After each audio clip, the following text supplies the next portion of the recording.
Natural resource experts की माने तो धरती के अंदर आज की तारीख में 1.3 ट्रिलियन बैरल्स तेल मौजूद है। अगर हम बात करें दुनिया के बड़े तेल के कुओं की तो, और जिस गति से हम कंज्यूम कर रहे हैं तेल, जिस गति से हम इस्तेमाल कर रहे हैं, आज की जो करंट दर है, अगर इस गति से हम इस्तेमाल करते रहे तो आने वाले 40 साल के अंदर ये सारे के सारे तेल रिजर्व्स डिप्लीट हो जाएंगे, खत्म हो जाएंगे।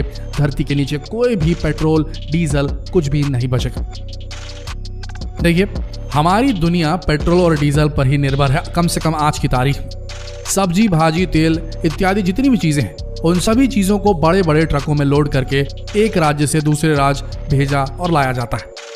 इसके लिए सबसे जरूरी चीज है ईंधन, जो हमारी पृथ्वी पर बहुत ही लिमिटेड है। लेकिन आप भी जानते हैं कि बिना ईंधन के कोई भी गाड़ियां आज के समय में तो नहीं चल सकती। और जब ईंधन के दाम आसमान छूने लगते हैं, जैसा कि आज के समय में हो रहा है, तब ईंधन की कीमतों के साथ साथ हर चीज महंगी होती जाती है, महंगाई बढ़ती है, इन्फ्लेशन बढ़ता है। लेकिन किया भी क्या जा सकता है, क्योंकि आज के समय हम इन्हीं रिसोर्सेस पर पूरी तरीके से निर्भर हैं। अब आते हैं मेन मुद्दे पर, पेट्रोल और डीजल के दामों पर। एक छोटा सा स्टैट शेयर करते हैं आपके साथ, एक हल्का सा एक डेटा शेयर करते हैं, सुनिएगा गौर से। 1990 में पेट्रोल की कीमत भारत में थी लगभग 12 रुपए, जबकि सन 2000 में इसकी कीमत हो गई 25 रुपए, सीधे डबल। और 2010 में यह कीमतें पहुंच गई 47 रुपए तक। और आज 2021 में पेट्रोल के दाम हैं 87 रुपए, 87 रुपीज से भी ऊपर। यानी कि हर 10 साल में पेट्रोल का रेट लगभग डबल हो जा रहा है। उस हिसाब से अगर देखें तो 2030 में ये दाम 150 से 160 हो जाएंगे। 2040 में ये बढ़कर 300 से पार चले जाएंगे। और जैसे जैसे पेट्रोल और डीजल और पेट्रोलियम जो है धरती के अंदर खत्म होते जाएगा, इसकी वैल्यू लगातार बढ़ती जाएगी, सोना बन जाएगा तेल। पेट्रोल और diesel non renewable sources of energy है, यानी कि एक बार इसे इस्तेमाल करने के बाद इसे फिर रिसाइकल करके दोबारा नहीं बनाया जा सकता।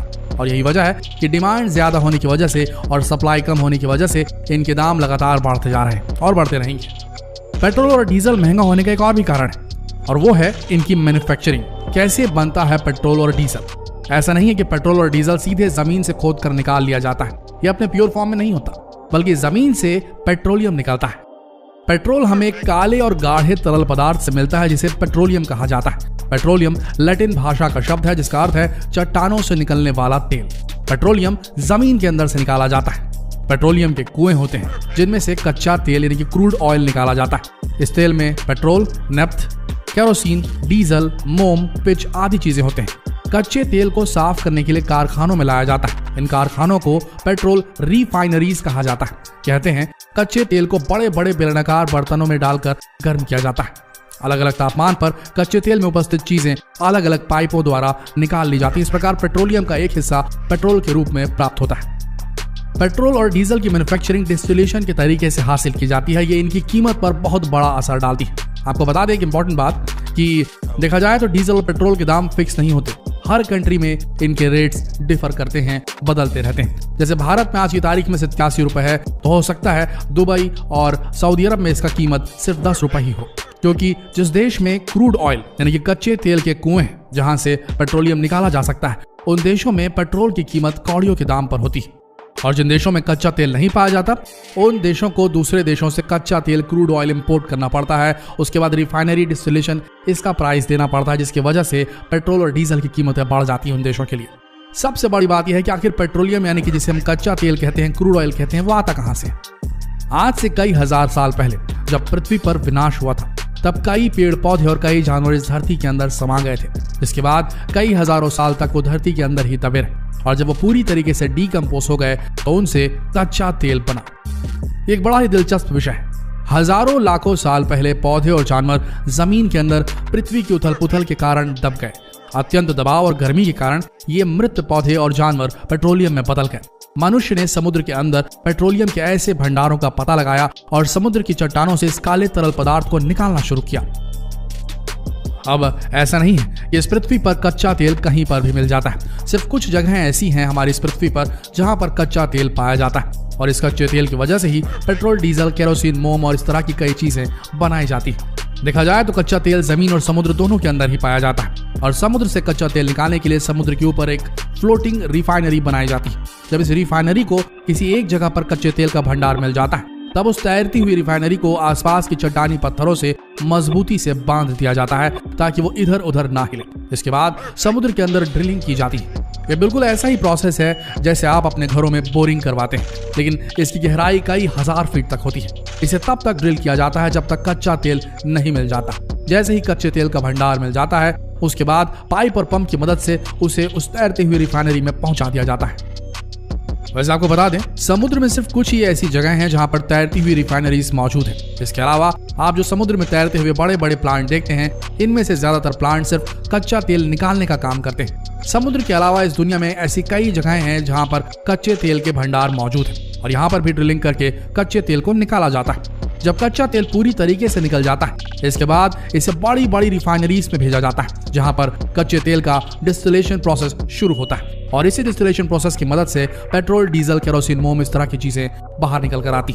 देखा जाए तो हर तरल पदार्थ का एक बॉइलिंग पॉइंट होता है। जैसे कि पानी का बॉइलिंग पॉइंट 100 डिग्री सेल्सियस है, ठीक इसी तरह कच्चे तेल का भी एक बॉइलिंग पॉइंट निर्धारित है, लेकिन कच्चे तेल को अलग अलग तापमान में उबाला जाता है। जैसे जैसे कच्चा तेल उबलता है वो वेपराइज होने लगता है और इसके बाद अलग अलग तापमान में अलग अलग चीजें हासिल होने लगती। अब कच्चे तेल को 260 डिग्री सेल्सियस में उबाला जाता है तो उससे डीजल मिलता है। 180 डिग्री सेल्सियस में हमें मिट्टी का तेल यानी कि केरोसिन प्राप्त होता है। 110 डिग्री सेल्सियस में हमें पेट्रोल मिलता है, जो आज के समय हमारे लिए बहुत ज्यादा जरूरी है। ठीक इसी तरह कच्चे तेल के डिस्टिलेशन प्रोसेस से और भी कई तरह की चीजें हासिल होती हैं, जैसे कि मोम, पैराफिन वैक्स, ग्लिसरीन, डामर और भी इस तरह की कई चीजें हमें सिर्फ कच्चे तेल से ही मिलती हैं। तो दोस्तों, आज आप समझ ही गए होंगे कि पेट्रोल किस तरीके से बनता है। डिस्टिलेशन प्रोसेस से जब पेट्रोल को निकाला जाता है, उसके बाद बारी आती है इसे ट्रांसपोर्ट करने की। इसकी बाकायदा लैब टेस्टिंग की जाती है कि कितने ऑक्टेन का पेट्रोल है। उसके बाद इसे अलग अलग पेट्रोल पंप्स में भेज दिया जाता है।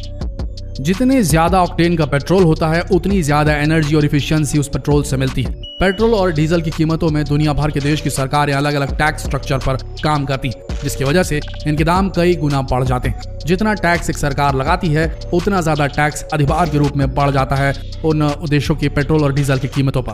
तो दोस्तों, आप समझ गए होंगे कि हमें पेट्रोल डीजल किस तरीके से प्राप्त होता है, लेकिन आप भी जानते हैं कि पेट्रोल डीजल एक बार इस्तेमाल होने वाली चीज है, इसे दोबारा रिसाइकल नहीं किया जा सकता।